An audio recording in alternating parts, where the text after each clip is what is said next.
Hello, everyone. Welcome.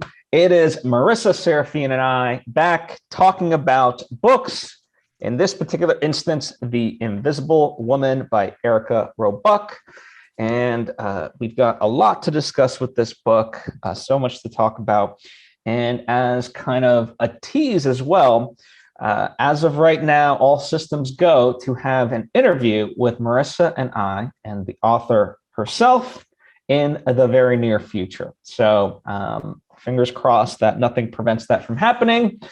But I think we should, something to look forward to. And if you're unfamiliar, this is a show where Marisa and I have a love of books and we talk about them. Each month we pick a book. Last month we picked The Poppy War. We talked about it. And this month is The Invisible Woman, which is a historical fiction about a woman named Virginia Hall, basically being, like this secret agent during the height of World War II in occupied France. So we'll get into all the nitty gritty details, but without further ado, I want to kick it over to Marisa. Just overall thoughts on this book.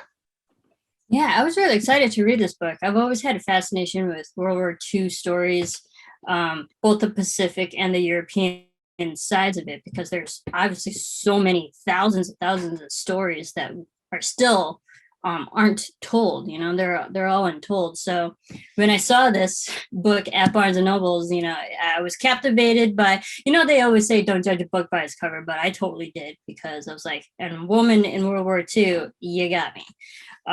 So I was really excited to read about a woman and her story during what she went through during this tenuous time during the world.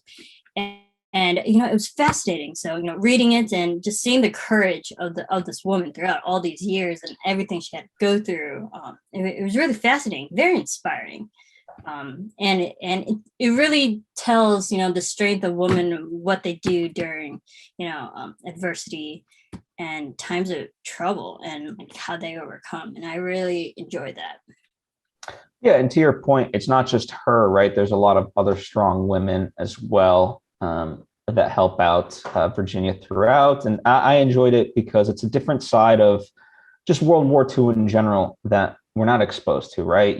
There's the Churchill stuff, D-Day, of course, everything else, right? From our perspective in terms of our president and so forth.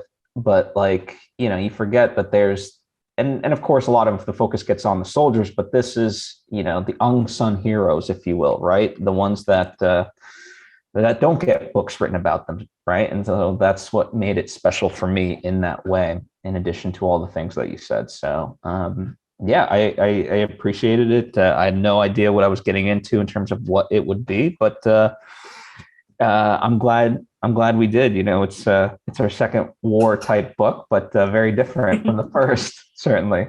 Yeah, absolutely. But also, I think it's closer. This book, yes, it deals with war, but it's closer to our generation. We still, fortunately, have people that are still alive from World War II. And every year, we always get more and more stories are being revealed. And I think it's closer to real time now as we're discussing this, that it's still, not to say the other book wasn't relevant, but this time it's still relevant for us as of right now.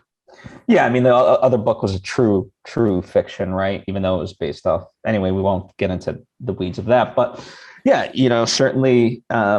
So just background context on Erika, right? So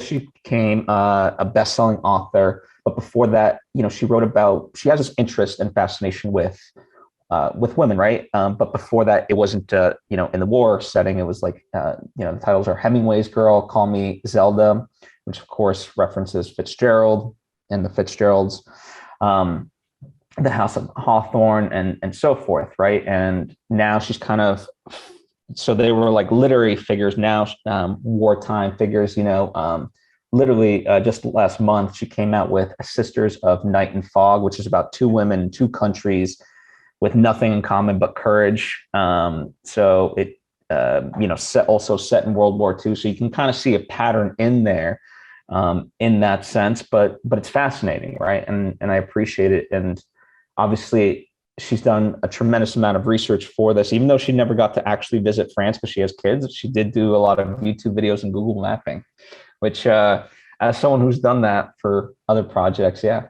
I get it. And I think that's great because, in this time of technology, in a way, Google and internet is the way that people explore the world now. It's different than actually going to France back even like 20 years ago. If you wanted to explore France and that culture, you physically go. But now you can see it through a screen and still get like a sense of it. Obviously not the real kind of experience you'll get in person, but you get a sense of what you're learning during your research via Google and YouTube. So good for her using her resources.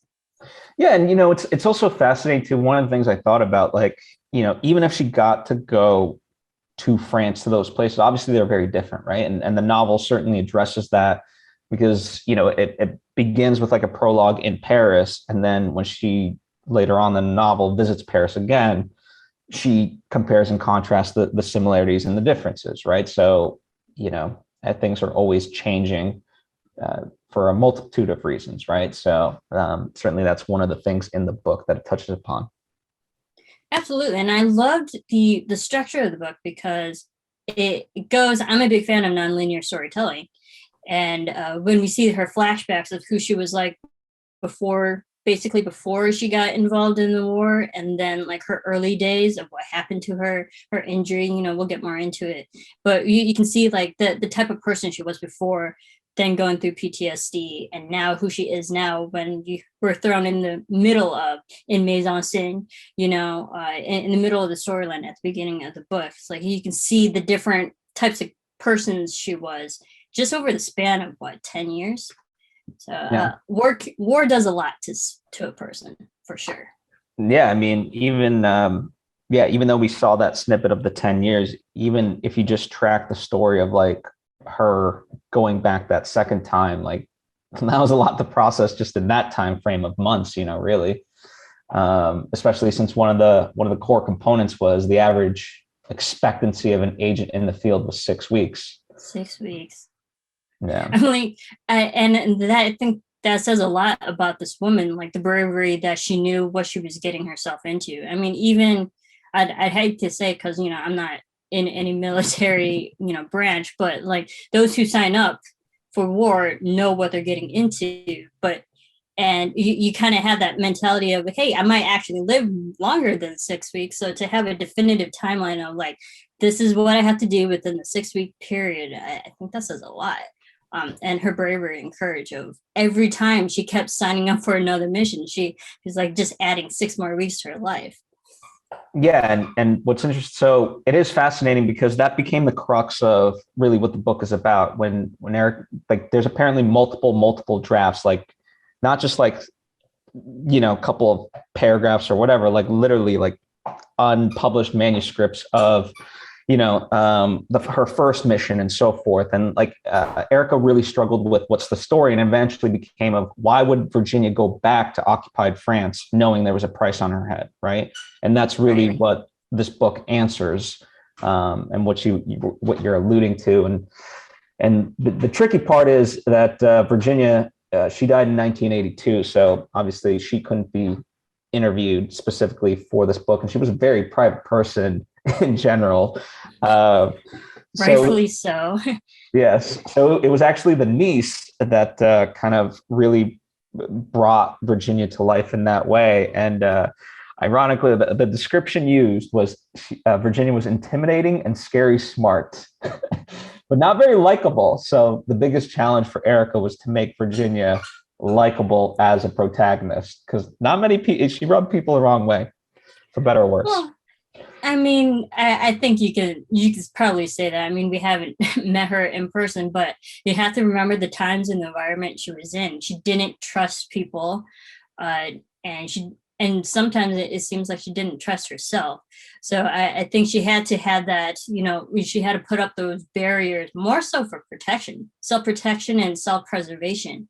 And I understand that. And, if a brand new person is trying to meet her, like, yeah, people might have that knee-jerk reaction, like, oh, she's not a likable person. It's like, no, that's just her doing her job and protecting herself. She doesn't get killed. She is a spy. So I understand that she might not come across as the most personable, person. And I think that's a good jumping off point, because the book certainly grapples with that, right? There's a lot of, people in her life, like the sacrament of the present moment, right? Is a term that got used multiple times, but it's the idea that you gotta enjoy something. Otherwise, what are you fighting for, right?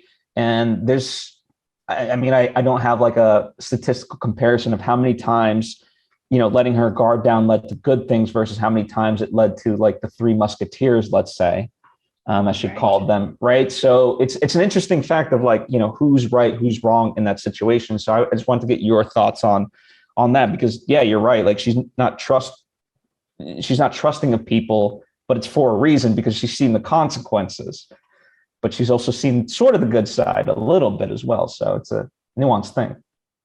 Right, absolutely. And I think, and it's tough because we see she has this personal network of other co-workers, I guess you could say, like other also people who are doing the same job as her. Some she can trust, some she didn't. But also I think Erika, the author, does a great job of setting up other people and the irony of what they are. Like the priest, you would think he is a person of high values and moral character. He ends up being the person who, rats people out. And so you think you would trust his priest? Actually, he's the one who did the most damage. And then we get, on the flip side, not to jump ahead, but like we get a prostitute who actually helps, deliver information that helps someone's life. So, and you would think a prostitute, would have low moral characteristics. So it's like, you really can't trust anyone in this book.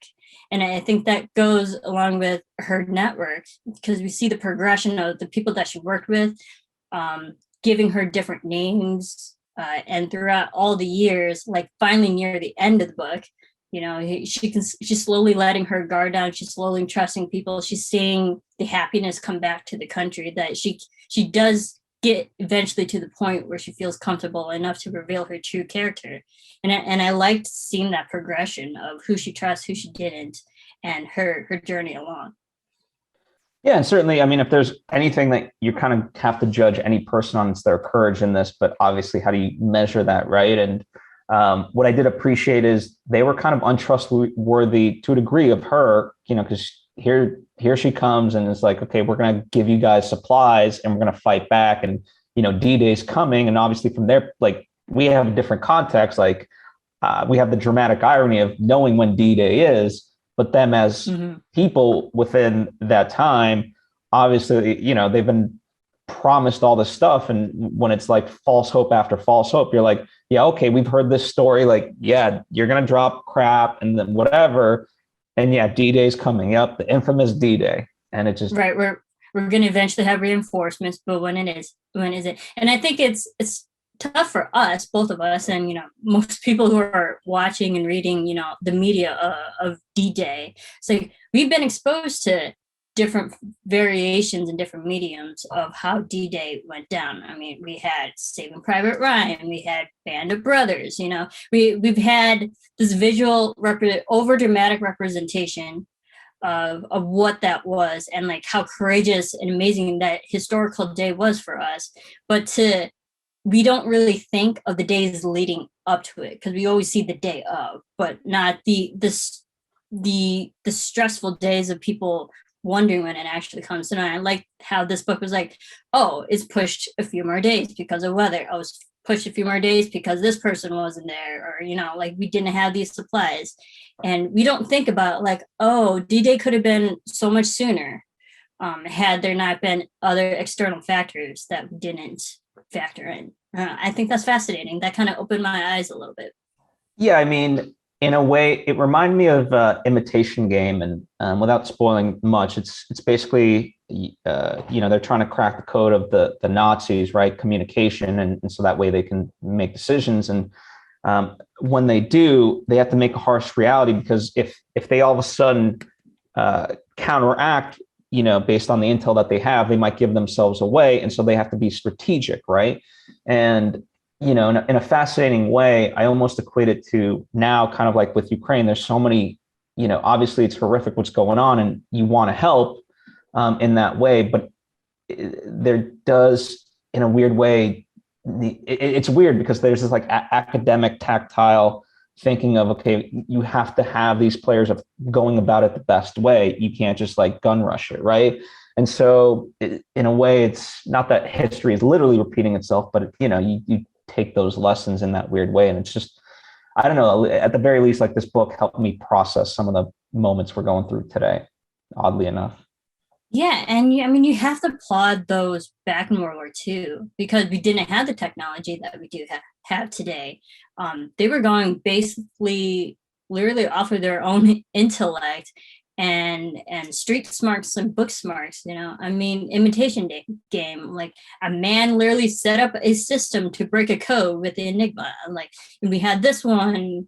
They had their own ways of communication that with codes and stuff like that. It's just like it's hard to process your mind around, because it really does take people of high intellect to understand their I was going to say opponents, like this is a game, but the opposing country. It's like you have to be smarter than your enemies, and we see that throughout this book.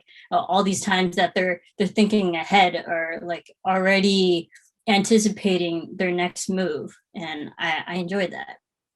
Yeah, and the book didn't get into this. In fact, it was a very deliberate choice to make the means of communication far more simpler than it actually was. Like, you had to be very intelligent to be able to operate one of these machines. So knowing that, I didn't know that going into the book, but like now in hindsight, it makes sense. And Edmund, when he creates like the little bicycle, electricity thing. That also, talk about, again, that trust moment, like they were both dependent on each other. And when you talk about the technology aspect, like she had just one battery, and if it went dead, they would have been screwed. That's it. And she had to wait for other days for them to drop another battery, just so she had the means of communication. It's like, people, unfortunately, and goes for all of us, like, we are so dependent on technology these days. What would we do if our cell phone died and we had to wait another week for someone to drop another cell phone for us just so we could communicate? And you just got to admire the people back then who had that patience, especially during war. Yeah, absolutely. So let's, in a way, structure-wise, the book is also structured in parts, right? Her various personalities and changes, right? It tracks pretty well. So I don't know, do you have a favorite part, or because also the parts represent kind of where she's at physically, right? Because she goes to different regions and different safe houses. So just curious if you grew fonder of some region. I really liked the second and third, or sorry, numbers. The third and fourth part. So like the second half of the book, because yes, the first two parts is her in like establishing her character, but the second half is when people now know who she is, knows what she's capable of. She's helped save a lot of people by now, and helped relieve and liberate a lot of areas, that she's building reputation, and it's preceding her. So like when she's going and traveling, and people are recognizing her and calling her like such a formal title, it's out of respect because of what she has done. And I like that, because throughout the book, she's gaining more confidence in herself. At the beginning of the book, she was scared to live. She was worried if she was even going to make it past 6 weeks. And now that she has, not to say it's not arrogance, it's just like she knows she's so good. And people are also seeing that, and they're calling her by a formal title, and they're giving her that respect that she obviously deserves. And even with the last chapter, or more so the last section, when it now changes to her real name, Virginia, it shows that she's gaining her humanity back. And because at first it was like such a clear alias that she's not Virginia anymore. She's just this spy. And now at the end of the book, she's becoming herself again. So I really enjoyed that progression. Yeah. I have to, for me, the second part with, because like that's when she does, like you start to see her guard come down just a little bit, right? Because there's the boy, um, you know, she gets in trouble, or she doesn't get in trouble, but she dislikes kind of what the decisions of her counterparts are, you know, when they fall in love, and you know, it leads to him getting caught. So that's not good. But you know what I mean? Like, so that's when she really starts to kind of grapple with all of this stuff for me. And I think it's there that happens of like, hey, like, you know, because she's like, hey, get the kid out of here, or like I shouldn't be here. And it's like, hey, we're Christians, we've made this decision, like we're in it, you know? Um, I don't know. I just like her. I really like that family. And then when she had to say goodbye because she had to move on, you know, I felt for her because she, you know, did kind of let her guard down for the first time. And now she had to say goodbye. Right. And then I liked to interweave that with her flashbacks of her and her mother. Yes, she is a very independent woman now, but we know that she has a loving mother. She had a sister, I believe. Like she does have a family, and we don't really see them other than the flashback. So I think her bonding with this family that helped protect her and risk their lives to harbor her during these, you know, troubling times. I think, you know, she fell for them because she was missing that family connection that she obviously had in her past, and to have a family now during these, you know, tough days. It's like it's nice to have someone that, you know, you're close with, and she got close with this family because they protected her. Yeah. And it's so like it's obviously very fascinating. Like not only is she hiding her physical appearance by being an old woman, but then, you know, she also hid the fact that, you know, she has this prosthetic leg. You know, and because I mean that's how she kind of got in here was you know, she lied to Vera about everything. And you know, Vera kind of calls her out, and then she knows, but it's like, I see that you're determined, so we're going to let you go, type of thing. Well, yeah, and also that I liked that she did have a physical ailment, because no matter how many times she had to ride her bike or walk through and hike through various different terrains and stuff during the night and during storms and stuff, that didn't stop her. I liked that physically she kept going. And I think that was, you know, the metaphor was like, don't let any handicaps stop you.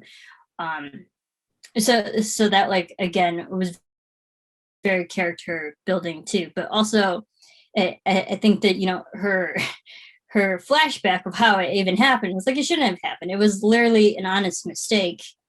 You know, what she was like kind of hungover, but also just hunting and all that. But it led to where she was, because the American embassies wouldn't accept her because of her physical ailment. So it forced her to, or I shouldn't say force, it led her to the France.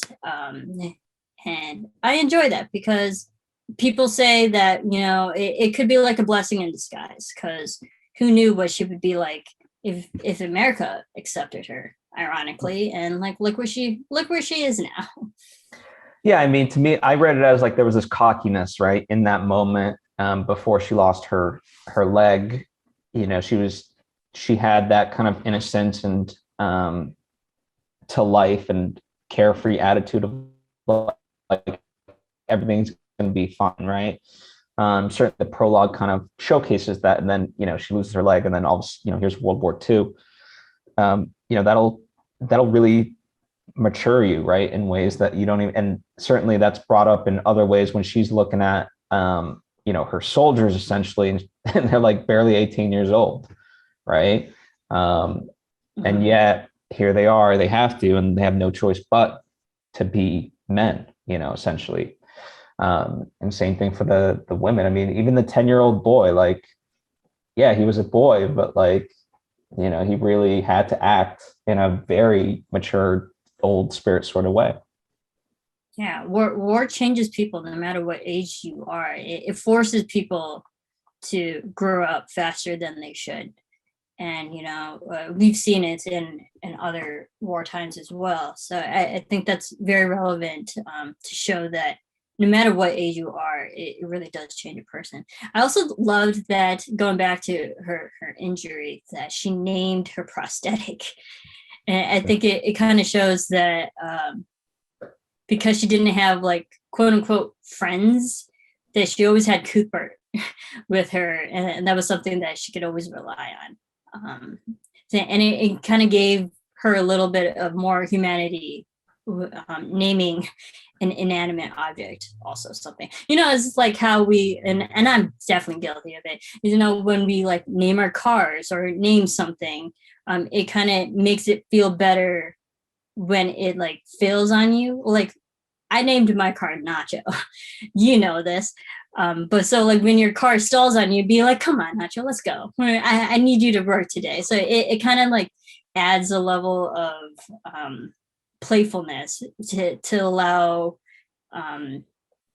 what's the word I'm trying to think of? To allow, struggles, if something's failing on you, it makes it feel better when you give it a human name. Yeah. Yeah, I get what you're saying. Absolutely. So speaking of the second part, or the second half of the book, one of the things that fascinated me the most was, so they go into this region of Chambon, I believe is how you say it. Don't quote me on that though. And I was fascinated because this part I didn't really know of. Essentially, like, there was at least one ghost, as they call them, but what they were Jewish kids basically hiding out in these places. And so you have this entire region, like, just essentially housing kids, which is great. And yet they're, at the edge of also all these Nazis and so forth. Right. So it's, talk about living on the edge.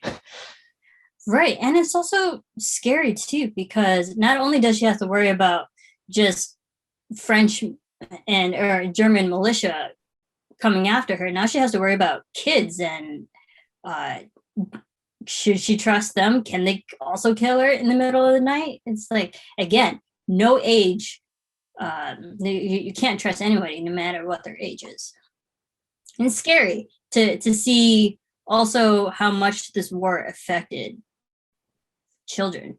And we saw it with the young boy in the family, and we see it with these kids who are basically, like, living in the slums. Yeah, absolutely. And I mean, just that part of it in itself could have been a novel, right? Like, just, how people were protecting these kids and so forth. And you're right, at that point, she had a reputation, and people were very much looking forward to seeing her. But it's interesting, at the same time, she did kind of butt heads with the leader there, and she had to almost reprove herself a second time, or a third time, however you want to count it ultimately, but once they got their supplies, and they were kind of, this was after then D-Day, then it kind of made sense. And, like, they were, it became a good partnership of, everything, even if they didn't always agree on everything, which I appreciated.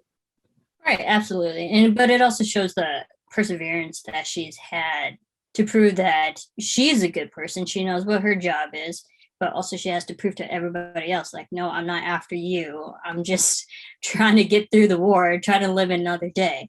And, like, if you work with me, we can both survive together. And I like that, because a lot of people probably in her position wouldn't have the time or patience to work with people, be like, all right, next, I'm going to go over here, Yeah. But again, that says a lot about her, that she has to work with people to keep surviving. Yeah. And one of the other interesting aspects of all of this, like, in order for them to survive, right, they had to essentially strategically destroy the infrastructure of their country, right? And I forget exactly where it was, but it was the moment of, like, hey, if you guys don't do this, there will be no country to rebuild, right? Right. And so, there is that. I don't know. Yeah, I just, if anything, I just empathize with a lot of the people there, because it's like, yeah, you're knowingly destroying your railroad system essentially, right? So that way, yes, it prevents the Nazis, but it also prevents you from doing stuff too. Right. Yeah. It prevents the Nazis from getting in, but also prevents you from getting out. So I think in probably, I mean, I haven't been in war, but also so like you have to do it. I think they got to the point where they realized, hey, our country is a mess already. Why not mess it up some more? We're in a state of disarray, but this is what we have to do. So I think they just realized that, yeah, to get better, we have to get worse in that sense. Yeah, I mean, it was the lesser of two evils. Essentially, was always the choice, right? Right. Because no matter what, it wasn't going to be a great outcome. But it's like, okay, well, what gets us to at least our freedom eventually, and yeah, it was a lot, certainly. And yeah, I mean, I appreciated a lot of the characters, and just from a writing perspective, I talked about how she simplified the communication machine. A lot of the characters became amalgamations of various characters, right? So it got simplified in that sense for the, you could say whatever, but it for the purpose of a storytelling, I get it. Like I think it's the right fit of characters, which is already quite a bit. Right. And I read that the author Erika, she made it make more sense that sometimes she gave storylines to other characters because they would logically still be in the area. So she would give the storyline to that person, even though maybe during that time of year they were actually physically somewhere else. Or so it makes sense. I didn't really question it at all during when I was reading. It was like, oh, hey, this person went to this country instead during this time. Like that never really bothered me. So I like for the sense of just logically who helped who helped Virginia during the time she was physically where she was. Yeah, and I think ultimately too, right? I think the goal with something like this is to capture the sentiment of what these people had to go through, right? It's a representation. It's not, 100% the most accurate thing, but you get that, right? And it's in the spirit of something versus like changing it up. I mean, if you could do it the other way, I'm sure she would have, but it just didn't work, right?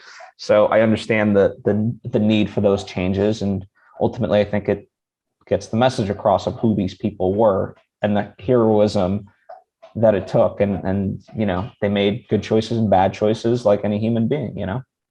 Right. And I like the way that the difference of the communication from the beginning of the book to the middle to the end, where at the beginning book it was very, very short, truncated, one-line messages. This is your job. Go here, meet this person, whatever time. It was like one line. She knew her mission. And then throughout the book, they got more lengthy messages, like, wait for this day, we're dropping this day, we're doing this day, we're moving this day, And then near the end, when she's still communicating, when D-Day has happened, but her and her, other, I want to say coworkers, but her other pianists were traveling with her, and they were like liberating town to town to town. Like her personality came back. When she received a message, she would crack a joke, something that we didn't get at the beginning of the book. Like now she has her sense of humor is returning.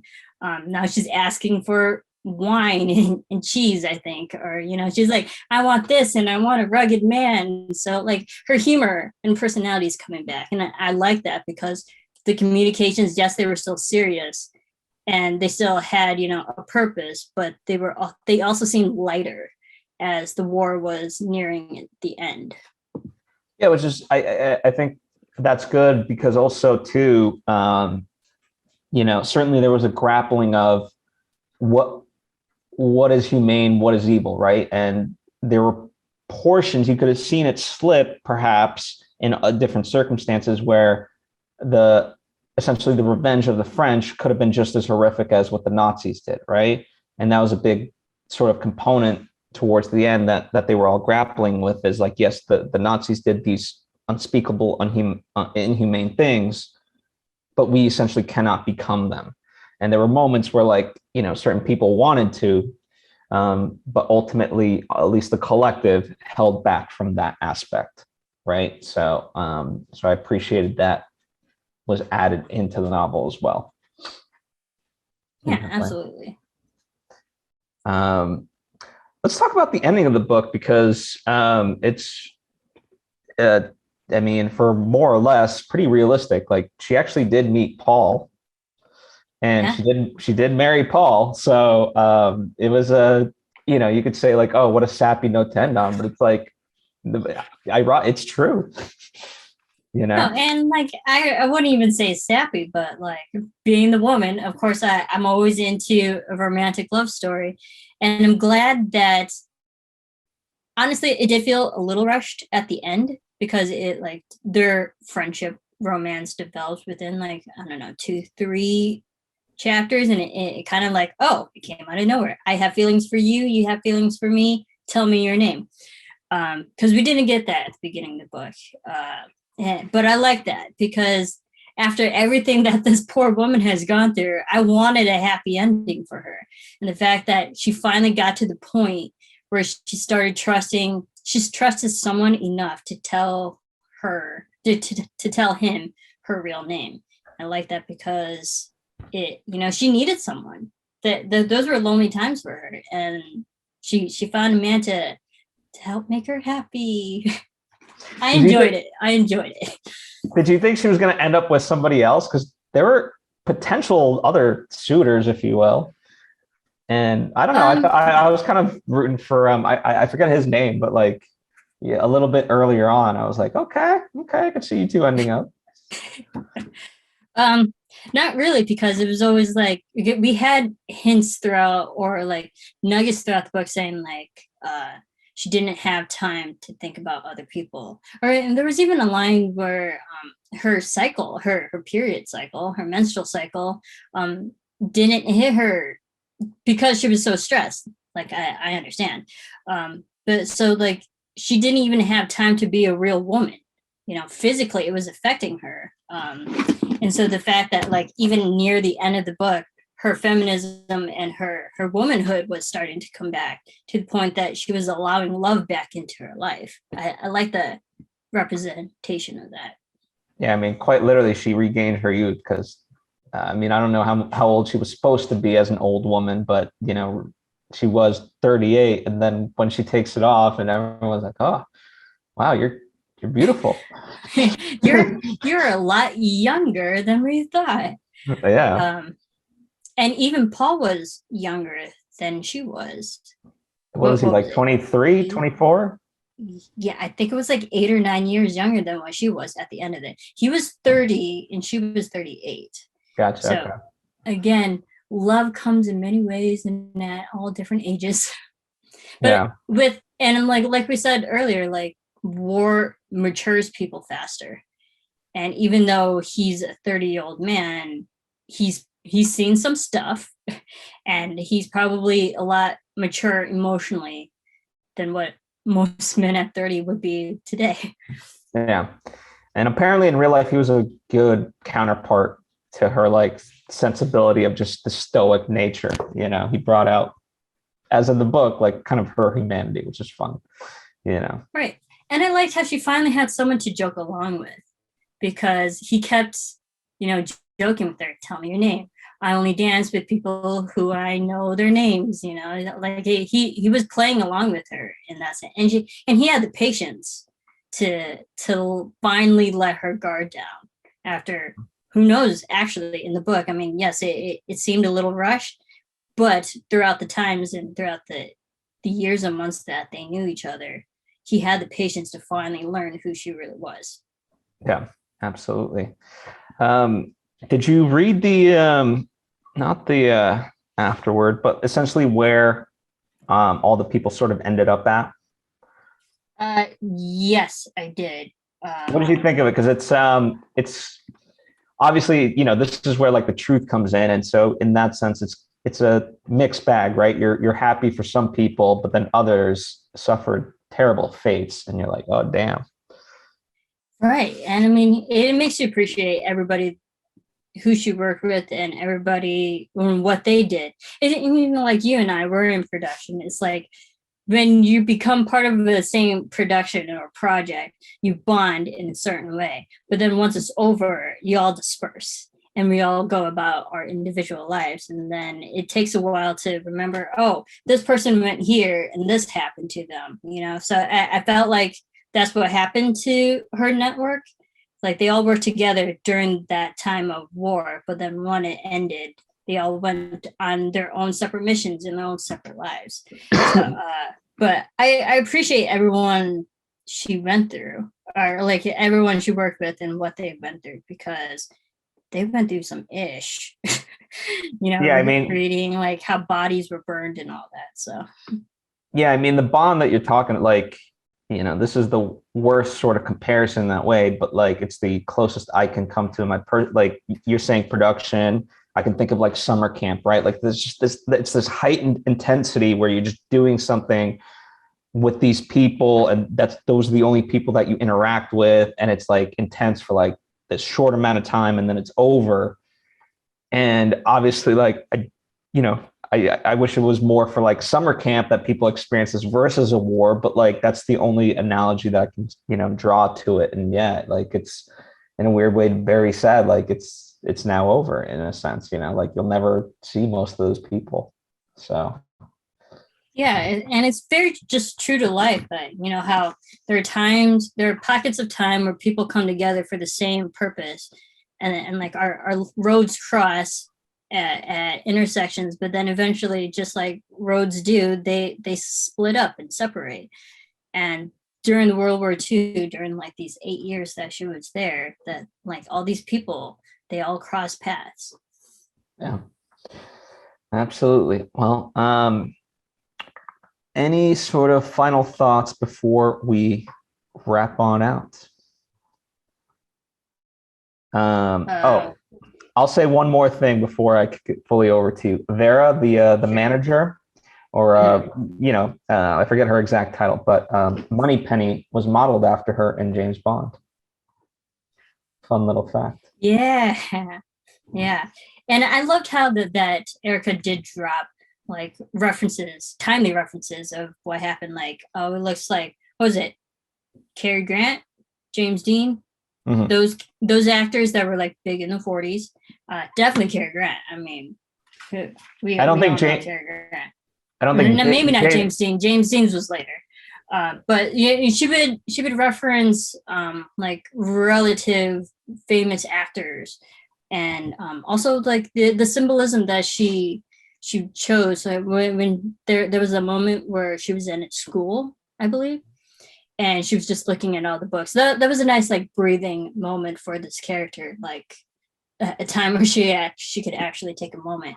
But when she was reading the books and the book covers, there was like Robinson Crusoe, David and Goliath, like all these stories about adventure, but morals of people overcoming adversities and challenges. Like, I mean, hello, David and Goliath. So I like those little nuggets of symbolism that were very apparent to me. Yeah, and certainly she drew inspiration from them, and the Robinson Crusoe, that was her dad's favorite book, right? And so, obviously she had that strong connection with her father who had passed away. So,